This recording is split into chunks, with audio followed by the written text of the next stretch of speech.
Welcome to Red Light, Green Light, the podcast where you'll hear from industry leaders in science, technology, and innovation about the power of strategic storytelling. With decades of experience, our guests will share their own insights and real-world stories to help you avoid red light barriers and ignite green light solutions. From the Zoom room to the boardroom. In each episode, we'll corkscrew downward into the guests' personal experiences of challenge and success, highlighting strategies that turn complex ideas into clear, compelling storylines for stakeholders. Here is where expert minds share stories that shape the future. What's more, you'll walk away with tips to try immediately to drive the vision of innovation with your team. Here is where expert minds share stories that shape the future. What's more, you'll walk away with tips to try immediately that drive the vision of innovation with your team.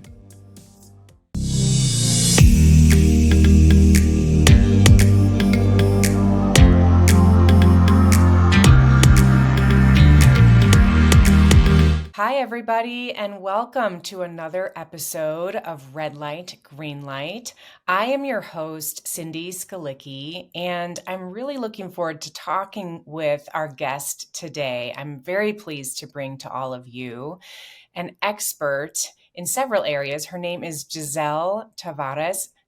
Giselle, welcome to the show. Did I get the name correct? You did. Hello. Thank you for having me. Wonderful. Oh, you're so welcome. Everybody, Giselle is a vice president and head of R&D business operations at Takeda Pharmaceuticals, which is a Japanese company, and she's a female leader in pharma. And when I spoke with her last week, getting to know her, we discussed several areas that I just know you're all going to really enjoy listening to. It's so wonderful to have you here with me today, Giselle. Can you give our audience a brief introduction about, who you are, where you're from, and how you've arrived where you are in your carear today? Okay, well, thank you. First, thank you for having me here. It's an absolutely pleasure and an honor. So I like to always make sure that I say this first, so that avoids people thinking where I am from through my accent. So I come originally from Brazil, Giselle. and I left Brazil 30 years ago with a PhD in science and with the very clear goal of finding a job in the pharmaceutical industry. And that's what I did very early on as a scientist. Mm-hmm. Okay. And since then, so we're really talking about a 30 years journey. Yep. Yeah, exactly. I had Yes, the opportunity pick a couple of your favorite highlights, right? exactly. So I had the opportunity to expand and develop my career in the pharmaceutical industry, which I'm absolutely passionate about. And Awesome. right now in Boston, working for Takeda, as you said, in the R&D space, research and development, which is headquartered in Cambridge, Massachusetts. Fantastic. So, Giselle, a lot of our listeners are in pharma or science or technology. And so I've learned over the years of working with them different lanes of science. There's polymer chemists, there's bio, technology, there's all sorts of different areas. What was your specialty in terms of science? Can you niche it down a little more? And can you also tell me, how did you discover that you were good at science? Was it like grades in school that were just good, or it came easily? So let's start with the first question. What type of science is your specialty? Yeah. Sure. So I have, so my bachelor was in pharmacy. Okay. And at that moment, I was very clear that I wanted to work in a pharmaceutical company. And then I got master's in biochemistry and PhD in physical chemistry. So you can imagine that with each of these degrees, I narrowed down the domain of expertise to further down. During my PhD, I worked with a technique. It's called protein crystallography. And I think another way of saying it's really looking into the three-dimensional shape and form of proteins that we have in our bodies or animals have, and how molecules can interact with those proteins. Cool. So, another way of saying it, it is a science that looks into interactions between molecules at atomic level. Okay. How Um, things interact at an atomic level in between the so, molecules, right? exactly. Like Minecraft for proteins, right? Exactly. So really going to the deepest level Yes. possible, understanding Wow. how they interact, which then translate in how cells function, tissue, and the Mhm. organisms. And it Mhm. also, in the pharmaceutical industry, helps us to understand how to design better drugs Yep. for Okay. the proteins of interest that are related to disease. So that Mhm. was how I started as a scientist Mhm. doing the other way of saying structural biology, which is the Structure biology of the biology. structure. Okay. Somehow, Okay. yes. Fantastic. Well, from structure biology to structure messaging is what I'm listening for and always thinking about. I like to share with our science clients and folks who work at that molecular level that I'm not all that different. I just look at Sure. messaging from the molecular level instead of proteins, right? But Giselle, one thing that I know is true, there's quite the difference in terms of the scientific community when it comes to women who have positions there versus men. I'm pretty sure that's still a pretty uneven balance. Can you share a little about your early education? And I ask partly because one of my daughters is very interested in math, like at a really Mhm. level, and she was curious about physics. And as you get older and further along in your courses, you have fewer and fewer female friends, right, in these arenas. And is that true? Is that what your experience was, and how did you navigate some of that?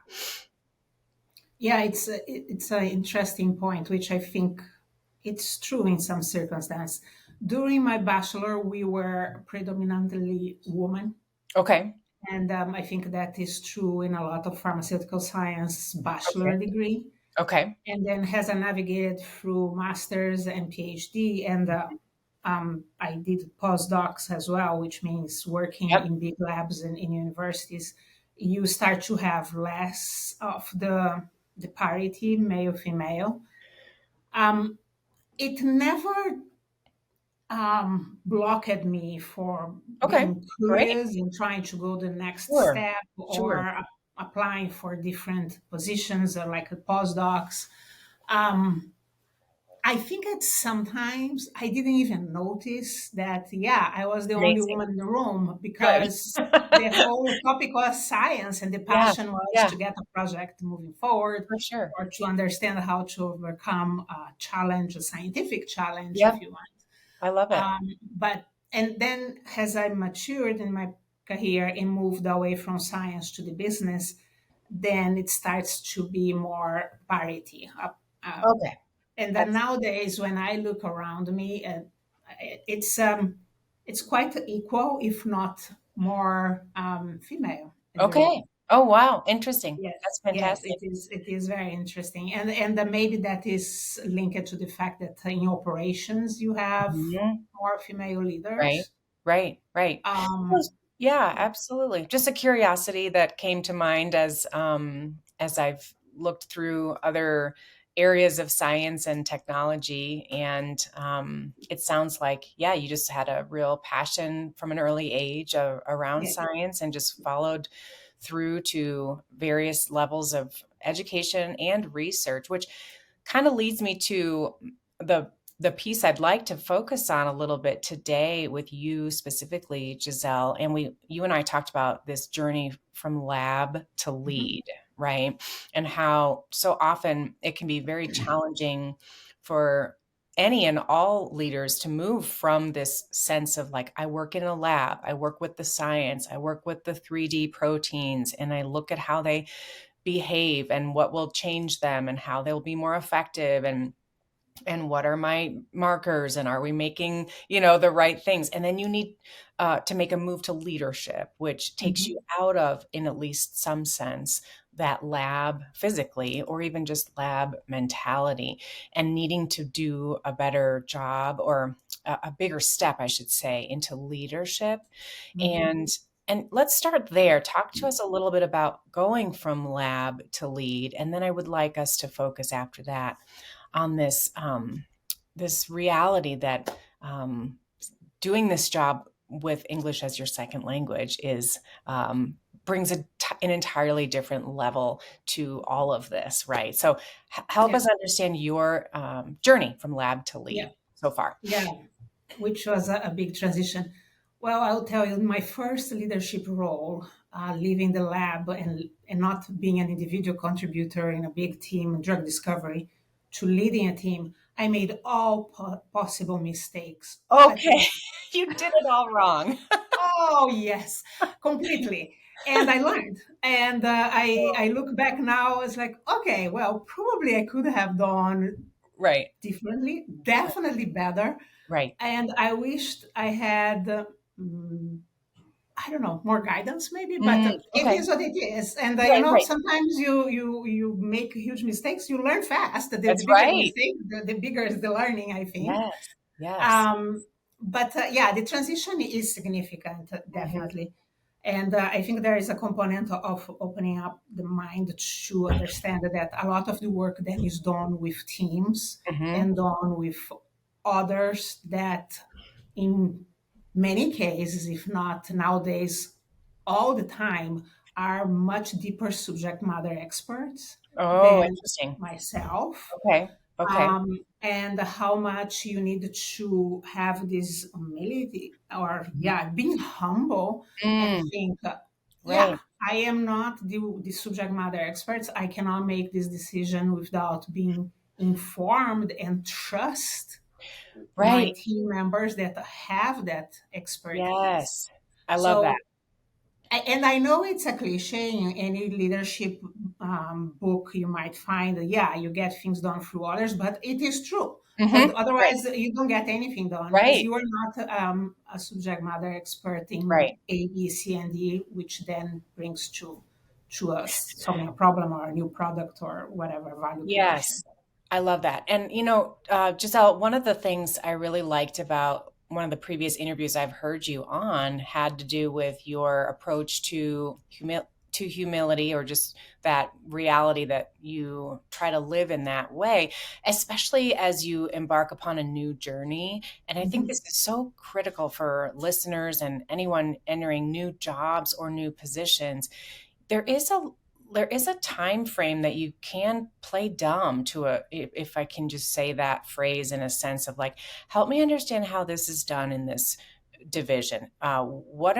If you were me, what would you want to know about these team members, and who, and what's happening here? What is the culture like in this part of the business? Mhm. Some of these questions that'll help you attract some certainty and knowledge around the culture. Is this ringing true for ways you've learned about your teams? Have you approached things in that way before? Oh, absolutely. I still do every Mhm. day. Yeah, And right. my team, I have been leading pretty much the same team for the last 2 years. And it's still, there are many conversations where I ask them, can you explain me the basics here? Or Yes. Oh, I what love does it. this acronym means? Yes. I actually don't know what you're talking about. Can you bring me Right. along? Right. So I stand corrected. It's not even playing dumb. It's actually being dumb about whatever the thing is, right? And just Absolutely, absolutely. being But curious. it's something that I think, and you made the question before, how I end up in science and all that. I think I never answered, but it comes with what I believe is the red thread along my career, Oh, let's and hear it's it. still very strong nowadays. I don't know if Hmm. it became stronger as I became older, which is curiosity. I Curiosity. am Hmm. genuinely curious. Hmm. Yes. I actually could make a ton of questions to you right now, how you put together this podcast, how you start the whole thing, I love because it. I'm just very curious. Curious. And Yes. and so I bring that curiosity to the conversations with my team members or in any new circumstance. I am just curious, and Yeah, I think I when love you it. come from a perspective of yeah, you want to work together and you want to understand what people bring has value to the Hmm. conversation. Right. It's just very welcome always. It's never Yes. seen as this person has no clue what's going on. It's Right. very, I think that's actually beautiful that curiosity is welcomed by others. Mhm. That's exactly true. And it disarms people from feeling threatened or pushed on or questioned when that's not at all the intention of the questions a person is asking who's new to the orbit. Even if they're coming in at a high level and absorbing new team members, they simply want to understand, seeking to Mhm. understand, right? I love it. Hey, listeners, super quick station break question for you. Have you ordered your copy of my new best-selling book, Red Light, Green Light? Check it out. Grab your copy today at onpoint-communications.com/book. And now back to the show. Well, Giselle, one of the themes that I have been excited to explore with you has to do with the reality that English is not your first language, right? And so there are some real and in certain cases, nerve-wracking sort of hurdles that a person has to meet and hopefully plow through or overcome when English is not the first language. So, what is your first language, and do you have others besides English? Yes. So my first language is Portuguese, Portuguese. Okay, love it. um, which probably I cannot speak anymore on a business context. Okay. Yeah. But still, so Portuguese is my first language, and then my second language was French. So Okay. English was actually the third, Interesting. and I learned as an adult all these. I mean, French and French English, and and English. later on Spanish as an adult. So it's a different view Yeah. learning a Yeah. language as an adult. Yeah. Absolutely. Well, I work with so many teams where this is the case, right? They are originally from any number of places, China, Japan, India. I've worked with folks from Russia or the Ukraine, people who speak primarily Spanish.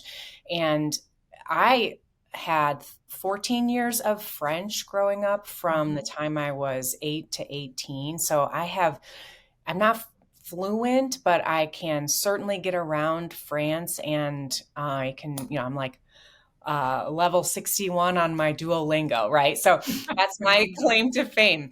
But I say I have a lot of empathy for this because if someone were to ask me to sell On Point Communications to a completely 100, French audience in France, that would be a very different ballgame than if I were to present to some potential clients in English.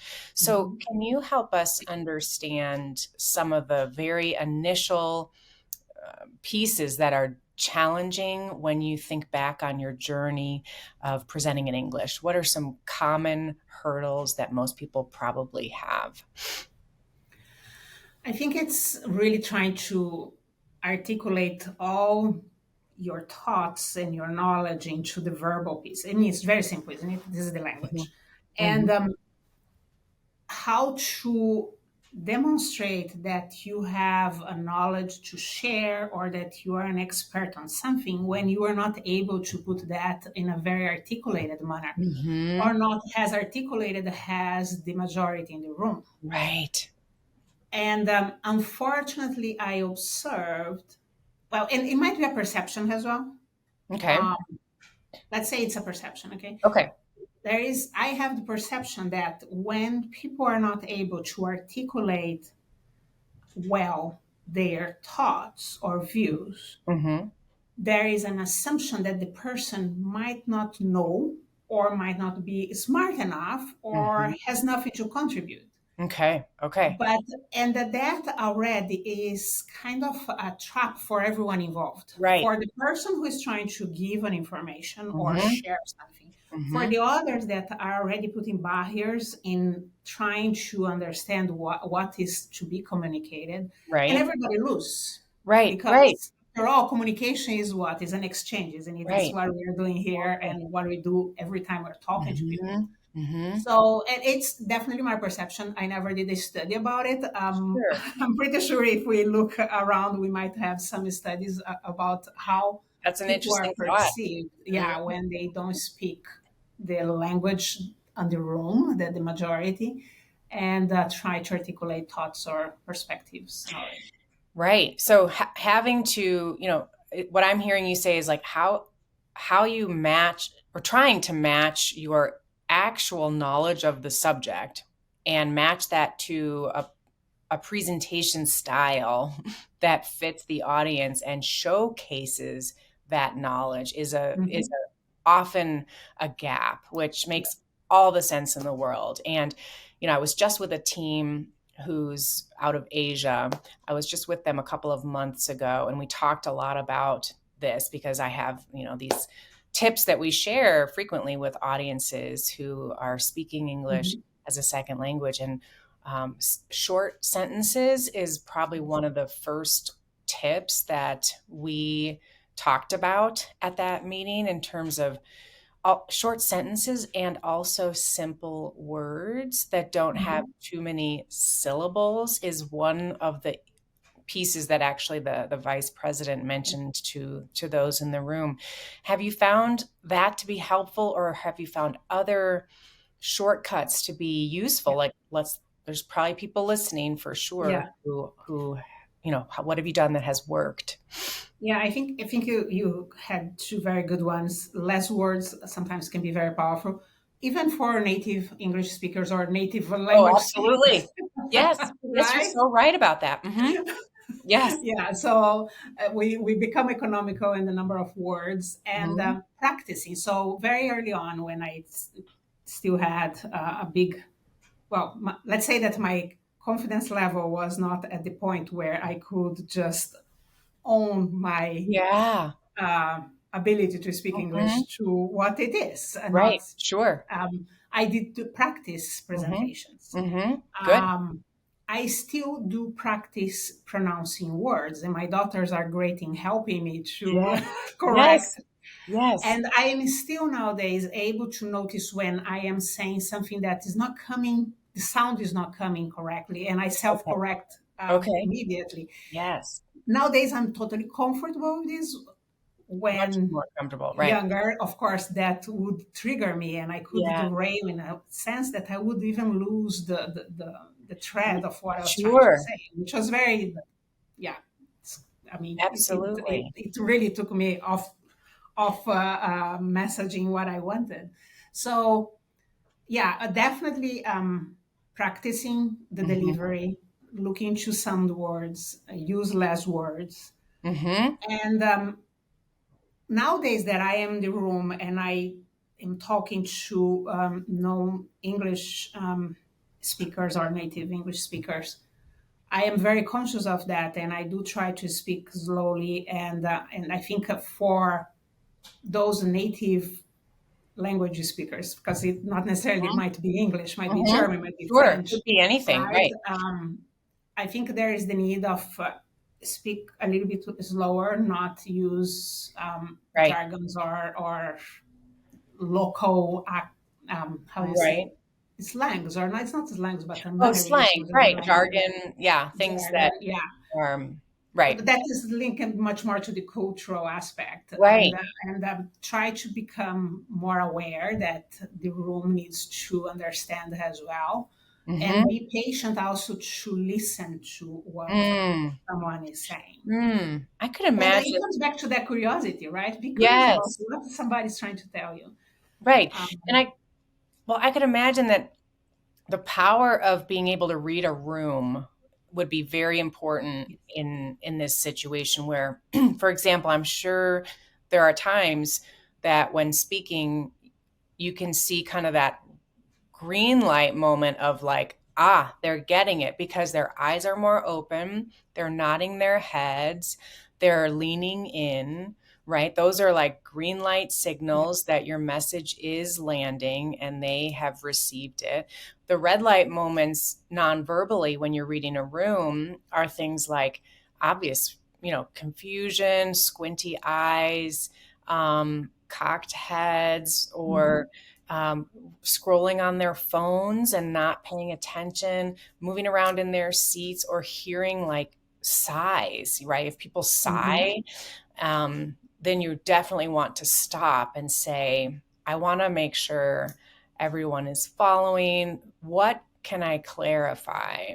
Mm-hmm. Right, is a question that somebody might feel brave enough to actually ask, right? So that it's like, that you're not being as clear as you would like. So you've paused the presentation to ask the audience to help you understand where they're off track, right? And so Absolutely.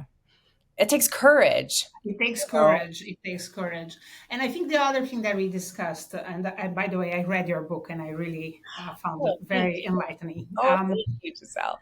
Yeah, but I think for people that are not comfortable with the language of delivery, the slides or the material, the supporting material can be very Yes, helpful.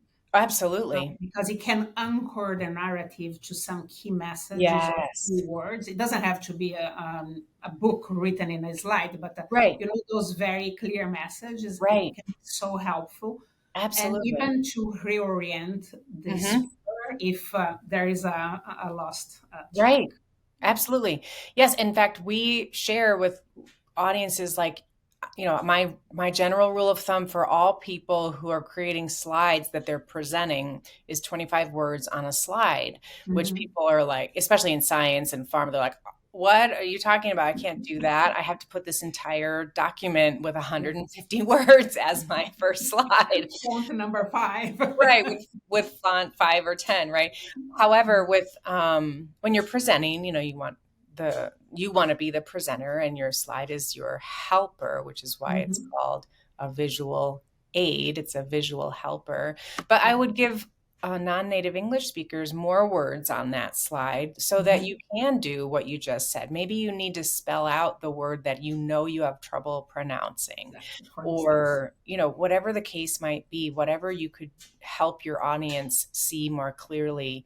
And just that awareness of self is huge. Now, Hmm. tell us a little about at what point in your career you had the courage to talk to your daughters about something kind of tricky, pronunciation. Well, I think they brought that up to me rather Okay. than me to them, Okay. Okay. because they are fluent in several languages. Um, I think it was my daughters who helped me to understand how the way I speak, my accent, and some pronunciation even Hmm. are part Hmm. of my identity and who I am. Yes.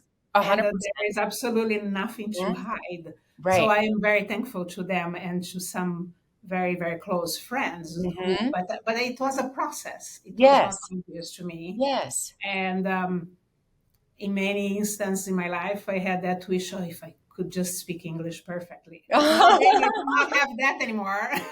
So I will figure out a way of saying Yes. something. But yeah, it was a journey. And one thing that happened to me a couple of times more recently Hmm. was people sharing their own struggle in communications and how they come across, even when English is their native language. I love this. Keep going. And so that made me reflect on how much is just us as individuals Mhm. putting such a burden and high Yes. expectations in how Yes. we come across Yes. through Yes. our own ears Yes. instead of giving the people, the listeners, the opportunity to be generous to us and Oh, understand I what we're love saying that. and have that exchange. I It, love it was, it really, it happened very recently, I and love it. it made me think it's so much more than not being the native Yes. speaker on the setting. It is a humanity point of Yes. Beautiful. trying to be to a point that actually there's no need. The exchange is happening. We are all humans. Yeah. Yes. I don't Oh, know if it makes sense to you. that makes complete sense. And it was said so beautifully because we did talk about that a little bit. I love hearing when people come onto a call or in a room and hearing an accent. And I suspect that they are open to me saying, like, where are you from? That's a Mhm. beautiful accent, or your first name is different, or it's spelled uniquely. And it is your identity. And you shouldn't, try to remove that or strip yourself from that, because it is what makes you you. And others, you know, who are, whether they're New Yorkers or Bostonians or living in the South, there's all kinds of, I mean, if push comes to shove, honestly, Giselle, I'll be on a call and people will ask me, are you from Chicago? I can hear your accent. And there's a little bit of that, Yeah, that's true. But the humanity piece is what everybody craves. And so I love the question you're asking. Can we put a little less pressure on ourselves maybe exactly. about all of this, right? Yeah. And just know that we're all trying our best, and that all people have struggles with communications no matter what their native language is. Yeah. Yes. Yes. Yeah. That's Absolutely. beautiful. Hey, listeners, super quick station break question for you. Have you ordered your copy of my new best-selling book, Red Light, Green Light? Check it out. Grab your copy today at onpoint-communications.com/book. And now back to the show. Well, Giselle, when you meet folks that you work with on your team who are younger or Mhm. fresher out of the lab, moving into lead, do you prompt them with suggestions about this topic? And how have you found yourself as some kind of guide or coach in these instances? Do you enjoy helping other leaders with this? Oh, absolutely. I enjoy immensely. And there's that component of the younger generation and how to help them Mhm. with connections, networking, tips, and just telling the things that I did wrong and Right, how you move on. It's not the end of the world. You learn and you right. move on. Um, and yeah, in all types of one-off conversations or a more mentoring relationship. But there is another piece that I'm enjoying very much, which is the peer coaching aspect. Oh, Either friends or people that I work more closely together and having that exchange and trying to understand what works for one or the other mhm. and learning from each other Yeah. because we have tremendous amount of experience by now. Yes. Yes. And so I think it's a 360 component, also Okay. looking to more senior leaders and trying to understand how they operate and how they Yeah, cope with the I tremendous love amount that. of work and responsibilities. So goes back to it's a constant learning, isn't it? There is never, oh, I'm done. Yes, I'm I'm all good. all good. I figured it all out. There's no such a thing. And it's at the 360 base. I mean, I'm talking with a lot of friends from my daughter, so this is really very young professionals or Yep, people still in college, yep. and they have some perspectives that helps me also to Mm, adjust and okay, think differently. sure. So I think it is around us. There's a Yeah. constant learning and exchange, and yeah. Well, and with more and more generations coming, existing in the workforce at the same time, more than ever before, I'm pretty sure is fair to say, right? There's Hmm. multiple Hmm. perspectives, multiple approaches to Yes. these these gaps that exist in communications, whether it's related to language or not, right? It could Hmm. be Absolutely.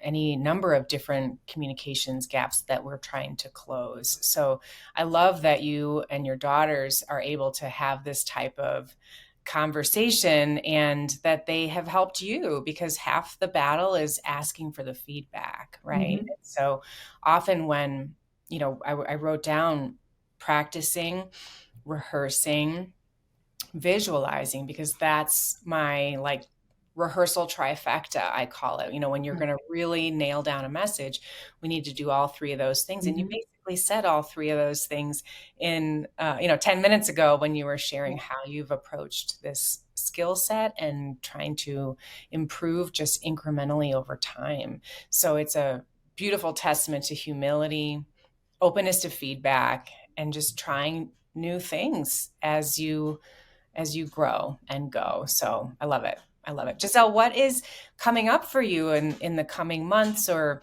what's ahead? You've had an illustrious career so far. Do you have thoughts on anything you'd like to share about where you're reaching for? I'm still in the constant learning process, so Yeah. I'm very interested in all the conversations and topics related to AI, agentic AI, Mhm. generative AI. Mhm. Um, Very interested to learn, to be Yep. able to discern what is real versus Oh my what is goodness. not real, Right. what is worth applying Right. the technology and what is not. So there's a Mhm. lot of learning there. Yes. I'm attending a very interesting executive program at MIT for a Oh, chief operating fantastic. officer. I never went to a business school, never had a business education. And so now I'm getting to learn different concepts for Wow. things that I have been doing. And I am just loving the experience, Oh, extremely wow. interesting. That sounds fantastic. Yes. It is. Can you share a quick thought of something that you've learned that's coming to mind? Is there a piece you could Absolutely. share? Mm-hmm. Systems thinking. Mm, As a scientist, you learn how to break big problems into small problems. hmm You go from a body to a tissue to a cell to the atomic level of proteins. hmm But when it comes to the business, it has a name and a whole concept in probably a discipline about systems thinking, which is you compose and decompose a system and you tackle I it, love it. either Oh, the small wow. pieces or the big one. So when two worlds come together. That's cool. I love Yeah, that. it was fascinating. I was like, oh my God, I have been doing this and I didn't know there is a name and a Yes. whole concept and science behind. Oh, that's neat. So like systems thinking in science versus business. And then of course I would Exactly. add like communication systems thinking. That's a great phrase that works Yeah. well in messaging and storytelling as well. Oh, Very cool. absolutely. Very Yeah. cool. Is there how long is that program? It's between 9 to 12 months. We just Okay. started in September. So I'm very excited about that. I mean, it's an opportunity to learn, and then Yeah. there's somebody delivering what I should listen to. So I'm just loving it. Yes, you're just a sponge. I can tell you're a lifelong learner. And is there a specific or just more general hope of what you hope you can do by the time you're done with that? Are you planning to apply that in a specific way, what you're learning in this Yeah. program? I think there is an opportunity to apply my everyday work in business operations. Mm-hmm. I just got an additional responsibility at Takeda, so I think there's a great Yeah. space for me to apply many of the concepts, Yes. become more aware of Yeah. some aspects, or a better leader in some others. Yeah. So, yeah, Sounds like yeah. your next level up to that lab to lead, and then you're just continuing that climb toward just improving Mhm. yourself, your view on how you can help others, and you're being Exactly. invested in, which is always a beautiful thing to recognize and take hold of. So I love Yeah, that. I love yeah, that. yeah. And to see how I can deliver more value and Right. impact through others and with Yes. others. So, yeah, so that's Love the that. Well, my final question is a fun one. So, no wrong answers, but tell us, is there a person in your life who has affected you, impacted you in a specific way that you would kind of tip your hat to? And maybe you expected that person to have that role. Maybe it was a surprise. Is there a person coming to mind that has impacted you or that you admire? Oh, definitely. There are many, right? But there's one who used to be in my first job in the pharma industry. So this was really 23 years ago. Okay. She was a senior VP, so Okay. somebody very high up in the organization, who I admired immensely. And talking about communications, she is still a very articulated person, hmm phenomenal communicator, could Oh, wow. hold a town hall with hundreds of people and could have a two people meeting and it was the same impact of communication. Oh, So that's a brilliant scientist who became a leader in business. And many years later, a decade or more later, he became a good friend. oh, amazing. a That's very perfect. close friend. That's wonderful. Yeah, so she continues to be there for me as a mentor and somebody that I can use as soundboarding, but Yeah. has a friend as well who Yes.